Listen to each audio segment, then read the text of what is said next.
what are your top tips for leaders in a scaling business or leaders in a business that aspires to scale? Yeah, there are a couple of things that I think people need to focus on.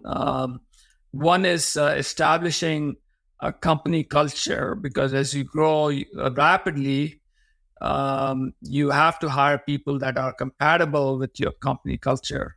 But first you have to establish your company culture. You have to write it down, and you have to articulate that constantly as you work with employees, so that that culture then gets propagated to the next set of employees, and then the next set of employees, and so forth. So that's one aspect. The second aspect, I think, is customer success and customer support.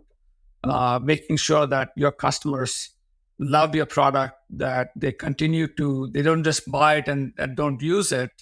They actually buy it and are happy with it, because word of mouth can be very powerful, as we saw with LiveMocha, and making sure that customers are really happy with the solution is super important.